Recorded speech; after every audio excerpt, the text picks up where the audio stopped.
Apparently, the picture that came out yesterday, akala natin initially lumang picture yon. Apparently, bago siya. Pagkatapos, apparently, hindi lang si Sen Aimee.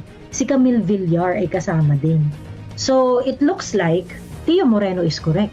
Ako simple, kapag sinabi ni Inday, Duterte plus 2, Duterte plus 2, may post si Crisette 1 hour ago. Sabi niya, let this sink in. Sara Duterte is strategically choosing to promote candidates that will be able to help her in the impeachment court.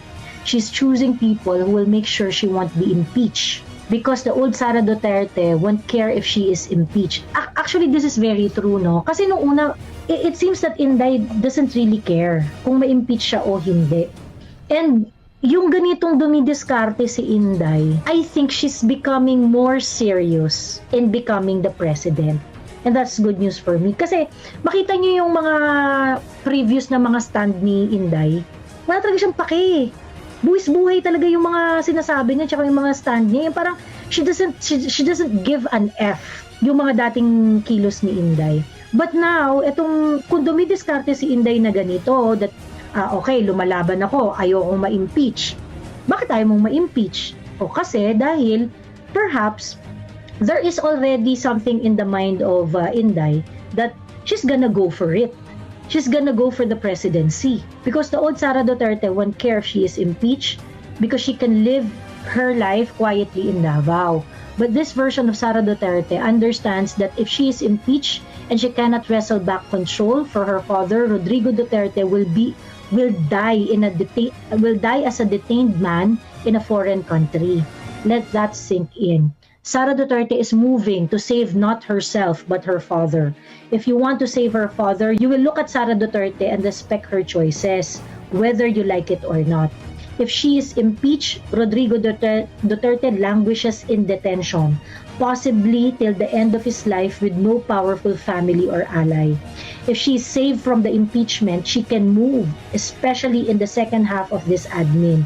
You don't have to like Sara Duterte to respect her choices. You only need to want to bring PRRD home.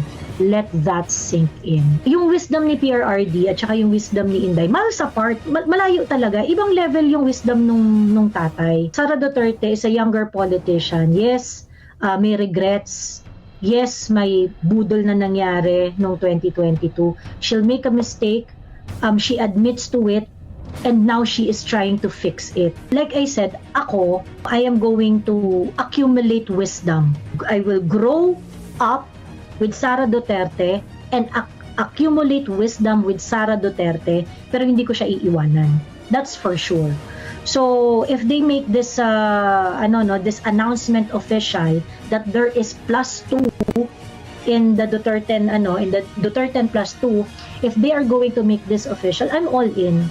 Wala nang tapos na yung debate dito. Karamihan ang nakikita ko sa comment section.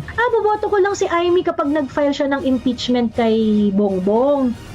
Actually, pag nag-file si Aimee ng impeachment kay Bongbong, it is detrimental to us, not to Bongbong Marcos.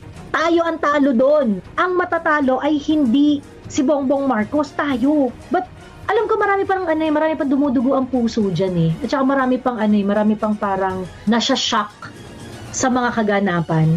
So, natin to kasi this is really huge, Actually, it's huge sa part ni Inday kasi it demonstrate her resolve to move. Sumisipa si Inday, lumalaban siya. It's huge sa part ni Inday kasi nakita natin na, she's being intentional here. She's really tried to fight back. She's really pushing back diyan sa impeachment trial that is already that is already in place. It's out to get her. And so kumikilos si Inday para labanan yun. And ultimately, I would have to agree with Crisette when she said we would be in a better position to bring PRRD back if Inday Sara stays as the vice president of this country.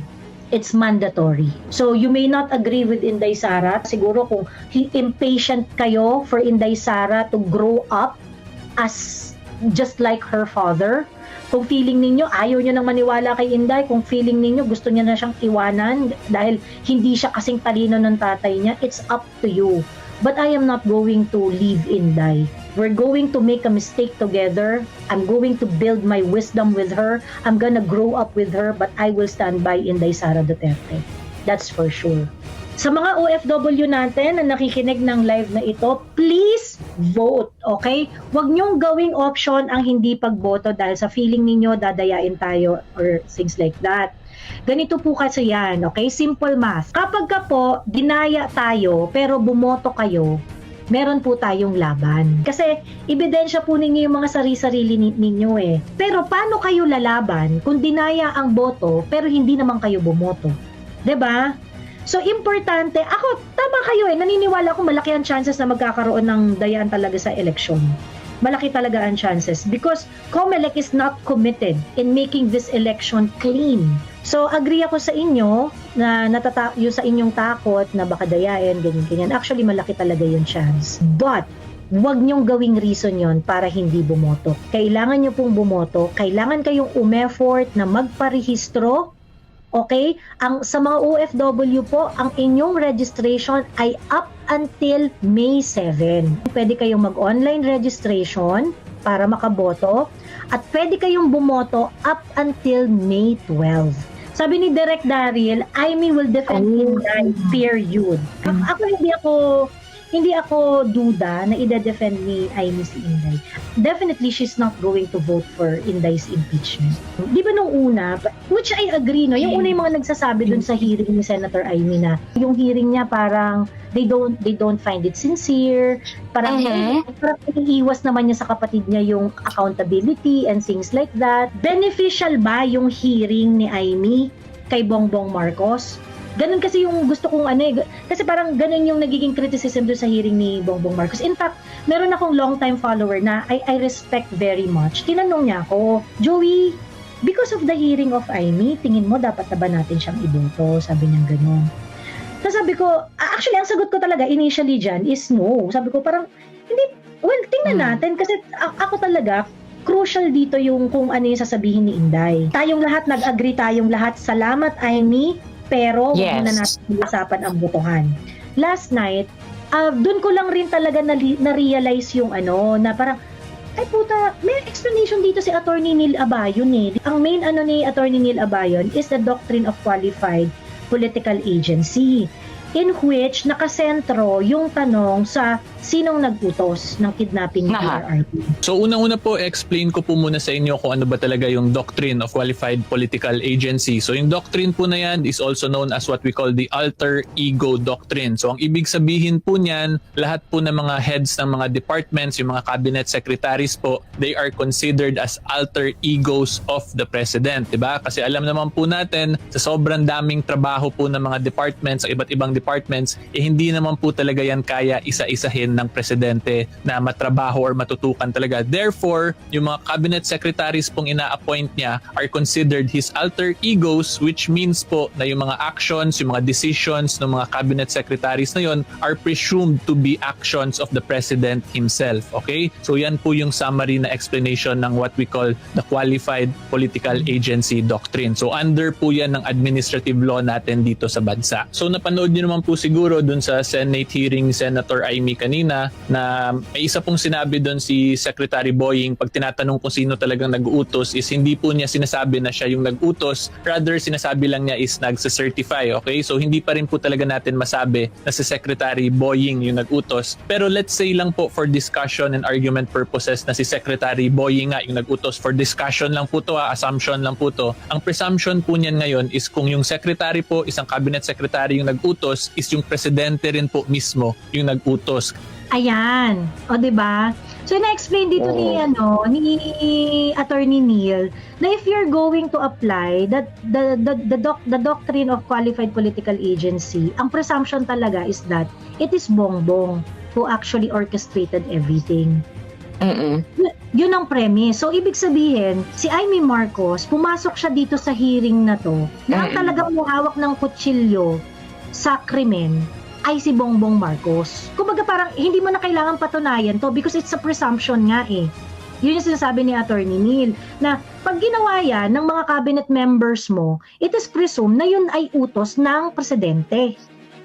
Dahil sila yung alter ego ng presidente. Dahil sila yung alter ego ng presidente, and this can be justified legally. This can be proven legally because the doctrine of political agency works as a presumption.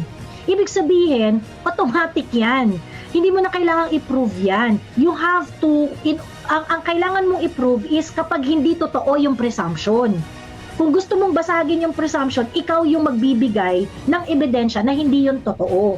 So ngayon, ang next question natin, kung ano ba yung exemption to that general rule, okay? Yung exemption po dyan is kung yung presidente po mismo isabihin niyang hindi niya yun action. In other words, nirepudiate po ng presidente yung action ng isang cabinet secretary niya. So yan po yung isang pwedeng defense po ng isang chief executive natin. Meaning kung meron pong ginawang, let's say, legitimate na duty yung isang cabinet secretary niya, pero that is not in line with his mission or objective as a president, pwede pa rin po yan i-repudiate or ipawalang bisa po ng presidente or sabihin po ng presidente pala na hindi siya yung may gawa nun kundi yung cabinet secretary po, okay? So sa pagganyang situation po, pag i-repudiate po ng president yung action ng cabinet secretary, ang mangyayari po dyan ngayon is action lang po yan siya ng secretary mismo at hindi na po ng presidente natin, okay? So in summary po, dito sa discussion natin, ang point ko po talaga dito is posible pong yung presidente pa rin yung nag-utos po magpa-aresto ng mga certain individuals dito sa bansa natin, may it be former president. Yun, because that's the presumption. Kumbaga, yun kasi yung automatic. So, ibig sabihin, nung pumunta si Senator Amy sa hearing, alam niya, nagisado yung kapatid niya. I'm very sure, Senator Amy is familiar with the doctrine of qualified political agency. That Senator Amy is very familiar to the alter ego doctrine. Nevertheless, pinasok